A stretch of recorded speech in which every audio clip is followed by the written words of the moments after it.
टेढ़ी बहन। माँ, शादी के बाद से मैं दीदी से मिलने ही नहीं गया। सोच रहा हूँ कि मैं और रिया दीदी के घर हो आते हैं। हाँ बेटा, बहुत अच्छी बात है। उसे भी अच्छा लगेगा रिया से मिलकर। वैसे भी रिया शादी के बाद से कहीं नहीं गई। रिश्तेदारों के घर जाएगी तो एक दूसरे को समझेंगे। मोहन अपनी नई नवेली बीवी रिया को लेकर बहन के घर जाता है। अरे वाह, क्या बात है रिया और मोहन। अच्छा हुआ तुम लोग आ गए। सासू माँ, अरे ओ सासू माँ, कहाँ अंदर माला पकड़कर बैठ जाती हैं?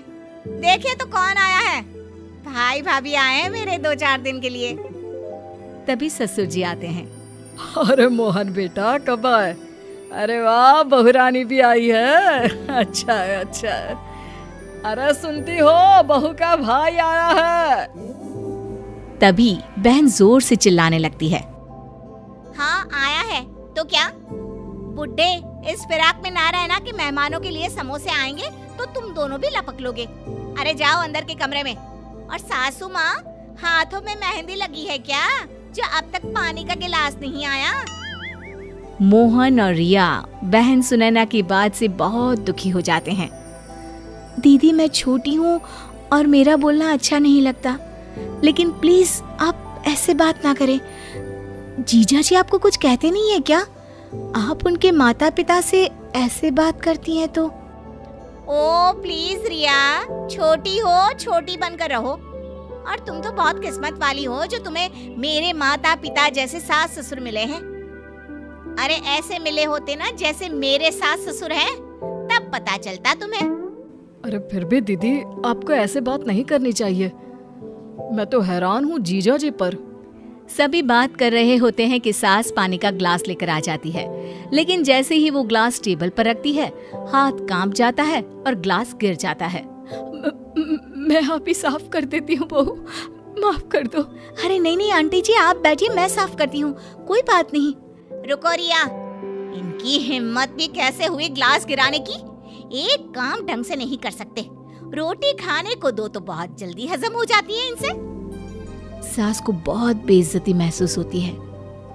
सुनैना सास को बोले जा रही थी कि तभी वहाँ ससुर आ जाते हैं। वो रोकर हाथ जोड़कर बहू से कहते हैं, हम तंग आ चुके हैं बहू, तो हर किसी के सामने हम लोगों की बेइज्जती करती है। तेरी सास को मैंने कभी नहीं डांटा, लेकिन तू छोटी छोटी बात पर उसे बोलती है। मुझे ये बिल्कुल अच्छा नहीं लगता। अब हम लोग जा रहे हैं। अरे कैसी बात कर रहे हैं अंकल, आप लोग कहीं मत जाइए, मैं दीदी से बात करता हूँ। अरे जाने दो भाई, सब नाटक है। पहले भी कई बार जाने की धमकी दी है, लेकिन कहीं जाते नहीं है ये लोग। अरे इन लोगों को छोड़ो, चलो आओ बैठकर बात करते हैं। दीदी, हम लोगों को जाना है, हम फिर आएंगे। अरे कैसी बात कर रही हो? तुम लोग तो बैग लेकर आए हो ना, 2-4 दिन तो रुक जाओ। क्या रुके दीदी, तुम्हारी हरकत देखकर तो अब मन ही नहीं करता तुम्हारे घर रुकने का। सुनैना भाई के मुंह से ये बात सुनकर फिर सास पर चिल्लाने लगती है। देखा कैसे तुम लोगों के कारण मेरे भाई और भाभी रुकना नहीं चाहते इस घर में। अरे पता नहीं कब तक मेरे सीने पर बैठे रहेंगे आप। सास ससुर वहाँ से चले जाते हैं और मोहन अपनी बीवी रिया के साथ घर की ओर निकल जाता है। रास्ते में, क्या बात है, काफी परेशान लग रहे हैं, सब ठीक है ना? दीदी का व्यवहार देखकर परेशान हूँ। कितने शौक से जीजू के माता पिता ने अपने इकलौते लड़के का हाथ मांगा था दीदी के लिए।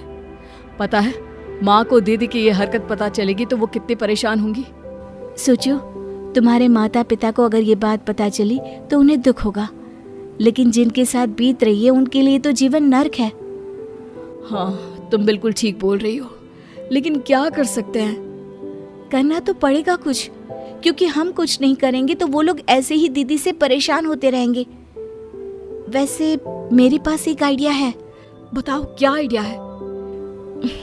वो तो घर जाकर ही पता चलेगा। रिया घर जाती है और सास की तरफ देखती तक नहीं है, वो अंदर चली जाती है। अरे मोहन, ये बहू को क्या हो गया? बड़ी बदली बदली सी लग रही है। इसको बोलो इस घर के संस्कार ऐसे नहीं है। यहाँ रहना है तो प्यार से मिलजुल कर रहना होगा। माँ, घर के संस्कार से याद आया, दीदी ने तो सास ससुर के नाक में दम कर रखा है। अब समझाती क्यों नहीं उन्हें कि वो उन लोगों की इज्जत करे, उन लोगों से तमीज से पेश आए।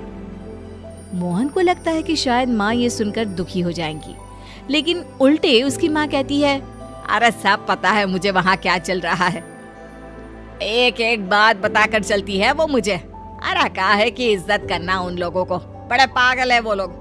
पता है घर बहू के नाम कर दिया है, अब वो पूरी कोठी सुनैना की ही तो है। हाँ माँ, ये मुझे पता है। उनके ससुर ने कहा था कि हम लोगों की बेटी नहीं लेकिन बहू के रूप में हमें बेटी मिली है तो घर उसके नाम कर देंगे। लेकिन इसमें क्या गलत कर दिया उन्होंने? अरे कैसी बात कर रहे हो बेटा, गलती नहीं की, बहू को सब दे दिया।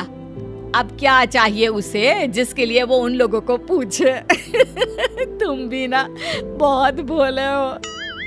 तभी रिया सारा सामान पैक करके आती है और मोहन से कहती है, देखो ये बुढ़िया जीते जी तो मुझे ये मकान देगी नहीं, लेकिन हाँ ये मर जाए तो फोन कर देना, मैं आ जाऊंगी। ये बोलकर रिया मोहन को आंख मार देती है। मोहन समझ जाता है कि ये रिया की चाल है। वो माँ की तरफ देखता है और कहता है, मैं तुम्हारे बिना क्या करूंगा, इनसे तो 2 रोटी बनती नहीं, भूखा ही मारेंगे मुझे भी।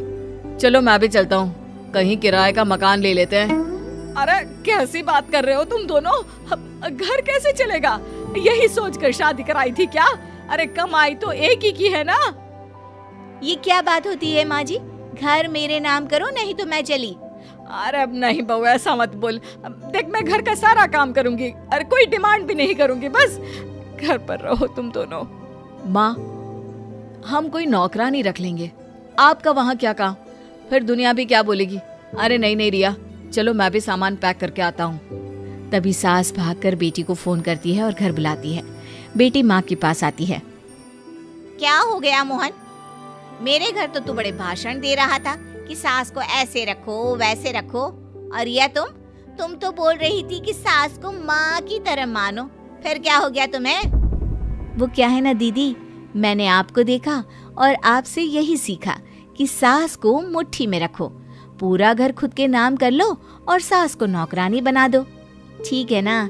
जैसे आपने अपनी सास की बेइज्जती कर रखी है वैसे मैं भी इन लोगों की करूंगी। थैंक्स दीदी, ना मैं आपके घर आती और ना ही मुझे ये सब पता चलता। अब तो सुनैना समझ चुकी थी कि वो क्या गलती कर रही है। वो सभी से माफी मांगकर अपने ससुराल चली जाती है और अपने सास ससुर से कहती है, मुझे माफ कर दीजिए, मुझसे बड़ी भूल हो रही थी, मैं आगे से कभी ऐसा नहीं करूंगी।